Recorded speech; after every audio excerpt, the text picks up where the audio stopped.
proud of me. I'm gonna make it to the top, leave a legacy. If I got something to say.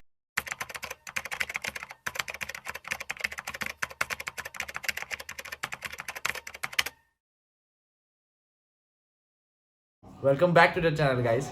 First of all, thank you so much for an overwhelming response of the first video, and now I'm here with the second video of the series. And for the second video, I have Amit Khire, who is placed in NYK Ship Management, and he is someone who is not only technically very sound but also excellent with his practical skills. He's also my colleague and one of my very close friends. So let's start the video.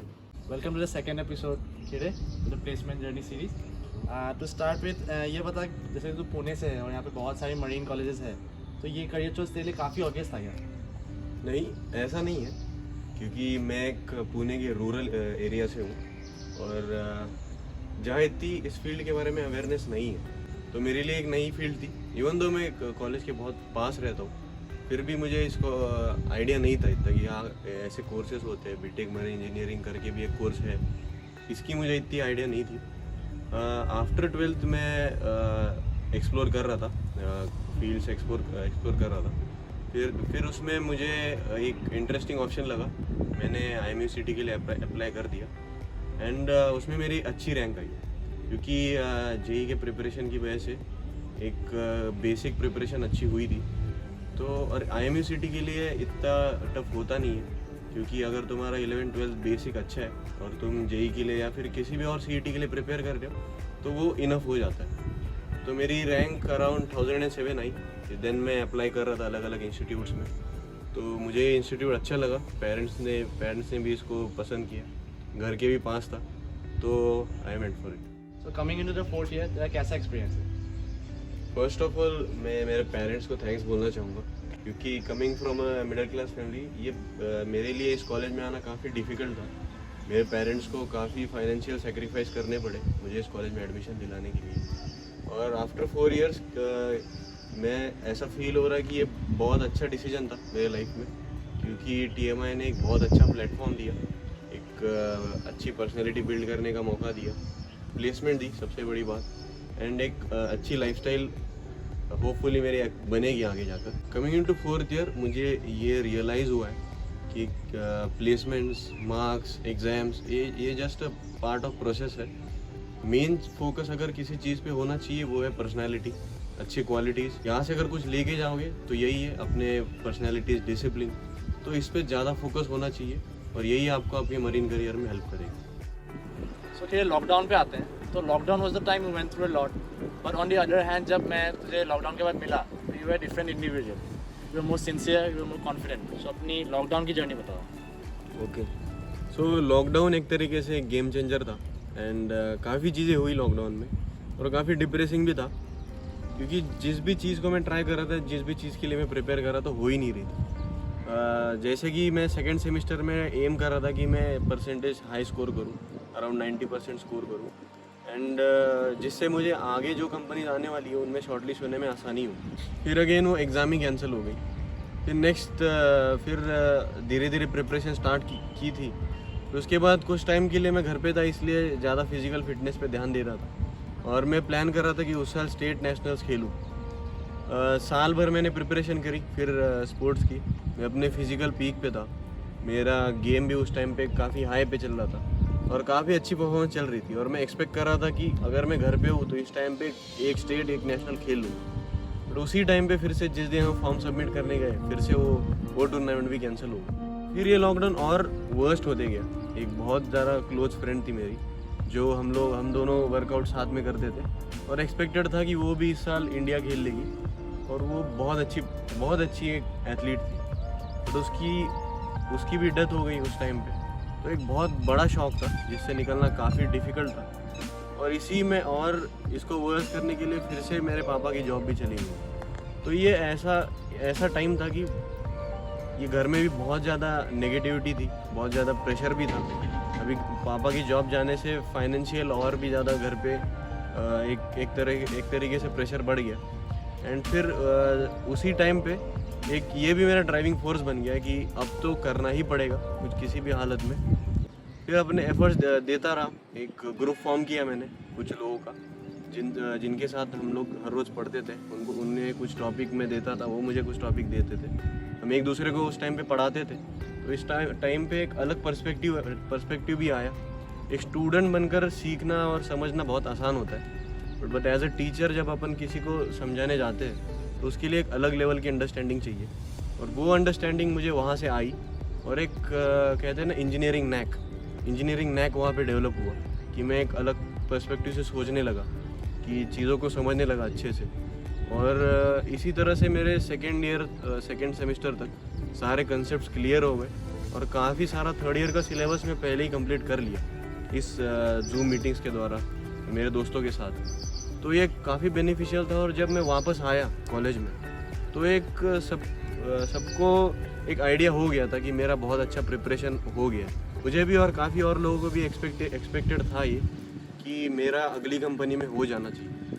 फिर भी 2-3 company चली गई, फिर भी नाम नहीं आया। ये भी थोड़ा सा और एंशियस फील कराता था, बट मैं लगा रहा, अपनी प्रिपरेशन वैसे ही उसी फ्लो में चलती रही मेरी। मुझे इतना कॉन्फिडेंस आ गया था, इतनी खुद में फेथ थी कि I knew 1 interview would be enough for me.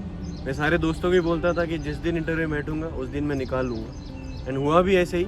जिस दिन मैं NYK में बैठा, इंटरव्यू देने के बाद तुरंत मुझे पता था, मैंने मेरे पापा को बोल दिया कि हो गया। Again, it's time for the most awaited part of the video. Okay, Kiran, take us through your placement process. Okay.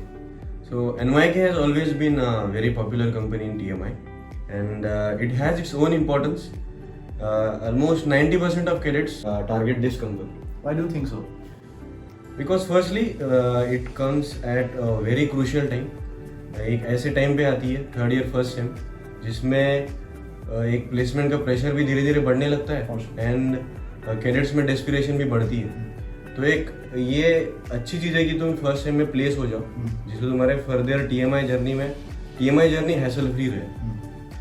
And secondly, ये कंपनी एक फेयर अपॉर्चुनिटी प्रेजेंट करती है। जैसे कि हमारे बैच से 77 cadets were shortlisted for online test. This test comprised of English, mathematics, physics and logical reasoning. And इस test के स्कोर पे बेसिस पे 35 cadets इंटरव्यू के लिए शॉर्टलिस्ट हुए थे। So how was the interview experience? These 35 cadets were divided into groups of 3. Interview had equal weightage for both personal and technical questions, and personal questions वही जो normally सारी companies पूछती है, वही questions पूछे गए, and for technical questions ICN ma'am के conceptual questions पूछे गए, जिसमें they were trying to test your understanding कि तुम्हें basics कितने clear है। Out of my experience, all the cadets who are aspiring for NYK, they expect very short, precise and to the point answers. जितना पूछा जाए उतना answer करो। So now that you are placed, क्या changes है तेरे life में? I was very fortunate. मेरे फर्स्ट ईयर में हम एक ऐसे हाउस में गए जिसमें सीनियर्स ने अपने लिए इतनी रिस्पेक्ट बिल्ड की थी कि जब भी वो हमारे सामने से गुजरते थे कि हमारे दिल से उनके लिए हम विश करते थे, या फिर उनको आइडियलाइज करते थे कि हमें इस सीनियर जैसे बनना है, ऐसी पर्सनैलिटी बिल्ड करनी है। और मुझे आफ्टर प्लेसमेंट काफ़ी टाइम फ्री भी था, और मैं काफ़ी हाउस के कामों में फोकस भी कर पा रहा था, तो मैं काफ़ी हद तक उसमें सक्सेसफुल हो गया। एंड वहाँ पे आई डिस्कवर्ड दैट कि मैं टीम में काम करने में बहुत एबल हूँ और अच्छे रिजल्ट्स बाहर ला सकता हूँ। ओके किरण, ये बता स्पोर्ट्स ने तुझे क्या सिखाया है? तो talking about my sports journey, मैं कितने टूर्नामेंट्स में पार्ट लिए हैं, कितने नेशनल्स खेले हैं, उससे इम्पोर्टेंट ये है कि प्रिपरेशन कितनी लगी है। और टूर्नामेंट से, मेडल से, इनसे ज़्यादा इम्पोर्टेंट प्रिपरेशन ही होती है। ये वो ईयर राउंड चलती है, और ये हमेशा ये सिखाती है कि एक ख़राब मैच हो या पूरा ख़राब सीज़न भी हो, तो हमेशा एक अगला सीज़न आएगा, नेक्स्ट मैच आएगी, तो हमेशा बेटर परफॉर्म कर सकते हो। तो Kiran, what motivates you to hit the gym with the same intensity every morning? So motivation तो कभी कांस्टेंट नहीं रहती, तो मोटिवेशन कभी ज़्यादा होती है, कभी मन नहीं करता, कभी बहुत अच्छा लगता है वर्कआउट करते जाते हो, वो तो कभी कांस्टेंट नहीं होगा। बट एक कांस्टेंट चीज़ है कि एक क्वालिटी टू शो अप, और उतना इनफ होता है कि तुम जिम के डोर तक जाओ, उसके बाद सब अपने आप हो जाता है। अगर तुम खुद में डिसिप्लिन इंस्टिल करते हो तो मोटिवेशन इतना बड़ा फैक्टर नहीं होता, and this discipline will definitely reflect through every walk of your life. खीरे, तेरा जनरल पर्सपेक्टिव क्या है किसी भी कंपनी के प्रिपरेशन के लिए? प्रिपरेशन इसमें दो पर्सपेक्टिव है. एक फर्स्ट तो है कि सब इंटरव्यू फोकस प्रिपरेशन होता है कि मैं इंटरव्यू में क्या बोलूँगा, मैं इंटरव्यू में कैसे दिखूँगा, मैं कैसे साउंड कर रहा हूँ, मेरे आंसर्स कैसे. तो एक पर्सपेक्टिव, और इसमें गलत कुछ नहीं है. But what I think is कि तुम इससे एक स्टेप आगे सोचना चाहिए कि ये हमेशा बैक ऑफ द माइंड हमेशा ये रहना चाहिए कि किसी दिन हम ऑन बोर्ड जाने वाले हैं और हमें वहाँ पे काम करना है. तो अगर किसी भी मशीनरी पे काम करना है, इंजन पे काम करना है, तो उसके रिलेटेड सारी चीज़ें पता होनी चाहिए. अगर तुम्हें किसी मशीनरी को ट्रबल शूट करना है, कोई भी फॉल्ट फाइंड करना है, तो तुम्हें उस मशीनरी के बारे में हर एक डिटेल पता होनी चाहिए. उसकी वर्किंग क्या है, उसका वर्किंग प्रिंसिपल क्या है. अगर तुम इस तरीके से पढ़ते हो तो तुम्हें interview is a cake walk. और तुम जब भी ऑन बोर्ड जाओगे तो तुम्हें लॉस्ट फील नहीं होगा. हमेशा तुम्हारा नॉलेज तुम्हारे लिए बैकअप होगा और यही तुम्हें सबसे ज़्यादा हेल्प करेगा. तो अगर ये पर्सपेक्टिव रख के प्रिपरेशन की जाती है, एक इंजीनियरिंग नैक अगर तुम डेवलप करते हो, तो इंटरव्यूज़, एग्ज़ाम्स ये जस्ट अ प्रोसेस है. इसमें कोई एक्स्ट्रा प्रिपरेशन करने की ज़रूरत नहीं पड़नी चाहिए. Thank you, Khire, for being a part of this video and sharing your journey with us. Thank you. By the way, ये भी मेरी ही कंपनी में है, तो और हमारे पास 2-3 साल है. वो मेमोरीज क्रिएट करेंगे और वीडियोस भी बनाएंगे और आपको एंटरटेन करते रहेंगे. Thank you. So thank you guys for showing so much of love. Like, share and subscribe. Take care, stay safe and see you in the next one. To change your